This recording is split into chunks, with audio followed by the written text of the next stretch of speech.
In the year 1805, Napoleon's First Empire is continuing its march of dominance over Western Europe's landmass. However, its dominance over land has not translated to the sea, where the small island nation of Britain is master and commander. Long a thorn in Napoleon's side, he had planned a destabilizing invasion of Ireland in order to reap chaos, but those plans were called off in favor of a direct invasion of Britain. However, to do this would mean taking care of the British ships and blockade, separating his fleets from that end.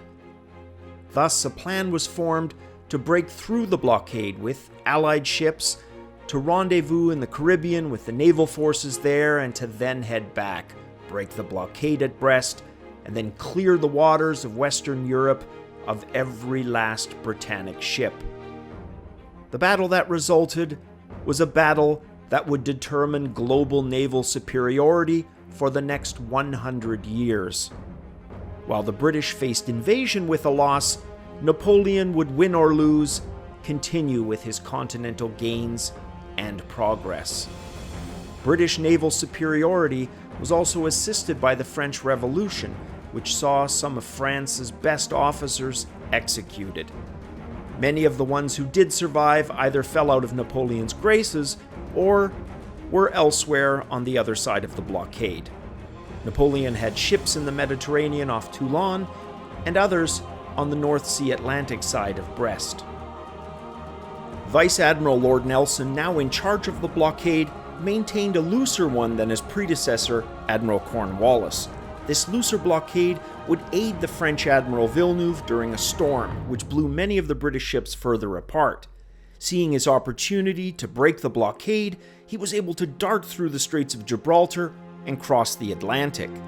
Lord Nelson had assumed that Villeneuve and his fleet had not been able to break through their blockade and were instead headed for Egypt, so he went east. Once Nelson realized his error, he turned about in pursuit. Villeneuve had sailed to the rendezvous point in the Caribbean, but when Admiral Ganteaume's Brest fleet did not appear, he gave in to pressure from the French army officers and disobeyed Napoleon's orders by heading back to Europe to begin the battle against the British blockade ships. On his return near Galicia, Spain, he had the misfortune of running into British Admiral Robert Calder and his 15 ships of the line. In 1715, the British fleet, with Hero in the vanguard, bore down on the Franco-Spanish line of battle. With poor visibility due to failing light and thick, patchy fog, the battle quickly became a confused melee that continued for another 4 hours. Malta formed the rear ship in the British line as the ships approached, but the fleets quickly became confused, and the commander of the Malta, Sir Edward, soon found himself surrounded by 5 Spanish ships. A fierce engagement followed, with the Malta suffering 5 killed and 40 wounded, yet the British ship continued to slug it out, sending out volleys of devastating broadsides from both port and starboard. The British gained an indecisive but strategic victory over Villeneuve and his 20 ships of the line by capturing 2, killing 3 times more men, and taking 1,200 prisoners. Yet Villeneuve also claimed victory despite his higher losses, and again disobeyed Napoleon by not heading to Brest, choosing instead to make for Cadiz. This ruined all plans for Napoleon to make an invasion and landing on England. Meanwhile, Nelson, who had pursued Villeneuve to the Caribbean, spent a fruitless June unable to find him, and soon returned himself to London, England. Villeneuve intercepted a letter indicating he was to be relieved of his command of the combined fleet by Vice Admiral Francois Rosalie. He'd also received intelligence that 6 British ships under Admiral Lewis had docked at Gibraltar, indicating a weakened and split British fleet. So he used that as pretense to avoid sailing to be relieved of his command. Actions were now in place, and battle loomed nearer as Nelson, who had remained ashore in Britain for almost a month until his ship, the HMS Victory, was ready, himself now set sail on the 15th of September. At 5:40 a.m. on the 21st of October, the British were about 21 miles to the northwest of Cape Trafalgar, with the Franco-Spanish fleet between them and the Cape. At 6 a.m., Nelson gave the order to prepare for battle. He bucked the conventional tactics of the day, which was to engage with the opposing fleet in parallel and let the broadside guns settle the ledger. Nelson would instead cut the opposing line in three. He would approach the French and their allies in two columns. One column would approach the center of the opposing line, while the other went towards the trailing end. His ships could then surround one-third and force them to fight to the end for a decisive outcome. Nelson's plan had three big advantages. The first advantage was not allowing any significant groupings of enemy ships to escape the battle. It would also force boarding party and close-quarter fighting, which Nelson felt his side had the advantage on given their discipline, training, and experience. Lastly, it would require a portion of the van of the Franco-Spanish fleet to turn to support the rear, which would take longer than planned for. There was also the additional possibility of breaking the enemy line, which would leave them defenseless against the British cannons, as it would take them too long to reposition once fleeing. The main weakness in his plan was the fact that he was heading towards the Franco-Spanish ships with their vulnerable bows and no ability to return fire. However, he minimized this possibility by making all available sail. And he also knew that the French and Spaniard sailors lacked the know-how to fire from a moving platform, given they were sailing across a heavy swell, which was causing their ships to roll heavily. Though these were all minor details, taken in sum, they provided a tangible benefit. During the evening dinner with his captains, he instructed them to paint their vessels with a distinctive yellow and black pattern for identification purposes in order to limit friendly fire. One of the amazing facts of this battle is that Admiral Villeneuve believed that Nelson may attempt to approach them head-on. But due to his fatigue and loss of nerve from the past few months, he chose not to act on his initial assessment. At 8 a.m., battle proceedings began. The Franco-Spanish side had 30,000 men and 2,568 guns to Admiral Nelson's 17,000 men and 2,148 guns. By 11:45 a.m., Nelson sent his now famous flag signal. England expects that every man will do his duty.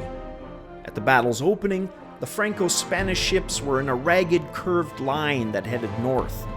Nelson's fleet was approaching per the plan in two columns, with Nelson and his Victory leading the windward column, while Collingwood and his 100-gun Royal Sovereign led the second leeward column. The two approached from the west at nearly a right angle to the Allied Franco-Spanish line. Extremely light winds that morning and afternoon had the fleet moving very slowly, with the foremost British ships under continuous and heavy fire for almost an hour before they were able to split to bear their own guns.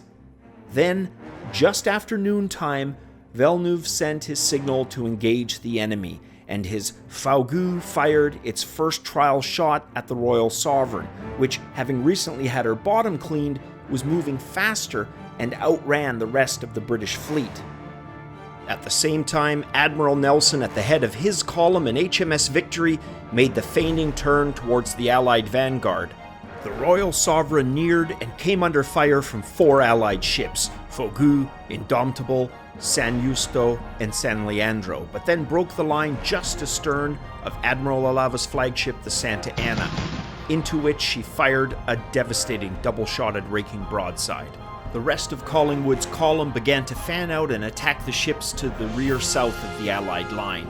Meanwhile, the HMS Victory, which had feigned towards the vanguard, now turned back towards the south and center of the line above Collingwood, and was soon under fire from four ships herself. Victory, unable to return fire, had to be steered from her tiller below decks as her wheel had been shot away. Finally, at 12:45, Victory cut the line between Villeneuve's flagship, Bucentaur, and Redoutable. She came close to Bucentaur and was able to fire a devastating volley broadside, which killed many of her gun deck. Villeneuve was convinced a boarding party was about to take place. He clutched the eagle of his ship and told his men, "I will throw it onto the enemy's ship, and we will take it back there." However, Victory engaged the 74-gun Redoutable. Bucentaur was left to be dealt with by the next 3 ships of the British Windward Column: Temeraire, Conqueror, and HMS Neptune. A massive fight ensued, and during that fight, Victory locked mass with the French Redoutable, which had a strong infantry corps on board, and then gathered for an attempt to board and seize Victory. A musket ball fired from the mizzen-top of Redoutable struck Lord Nelson in the left shoulder. The bullet then passed through his spine at the 6th and 7th thoracic vertebrae and lodged just 2 inches below his right scapula in the muscles of his back. He shouted out, "They finally succeeded. I am dead." And he was carried below deck by his men. Victory's gunners were called on deck to fight boarders, and she ceased firing, but were then forced back below decks by French grenades tossed their way. However, as the French were preparing to board Victory, Temeraire, the second ship in the British Windward Column, approached from the starboard and fired on the French with a carronade, which was a cannon designed to function as a short-range anti-boarding weapon. And at 1:55, Captain Lucas of Redoutable, with only 99 fit men out of 643 and severely wounded himself, surrendered. The French Bucentaure was isolated by Victory and Temeraire and then engaged by HMS Neptune, Leviathan, and Conqueror. Similarly, Santissima Trinidad was isolated and overwhelmed, surrendering after 3 hours. By this time, more and more British ships from the 2 columns were pouring into the fray, and the Allied ships of the center and rear were gradually overwhelmed. The Allied van, which had remained fairly inactive through the battle, now began to sail away. The British took 22 vessels of the Franco-Spanish alliance and lost none themselves. Numerous French and Spanish ships were captured, but due to storms and other misfortunes, post-battle, only a handful ever made it back to England. Meanwhile, below deck, Nelson, still alive but nearing the end, ordered the fleet to anchor as a storm was predicted before he succumbed to his wounds with a last gasp of "God and my country." Those were said to be his last words. The outcome of the battle, with the British victory, would mirror the next 100 years of naval history, with the British Navy ruling as the most powerful navy on the planet.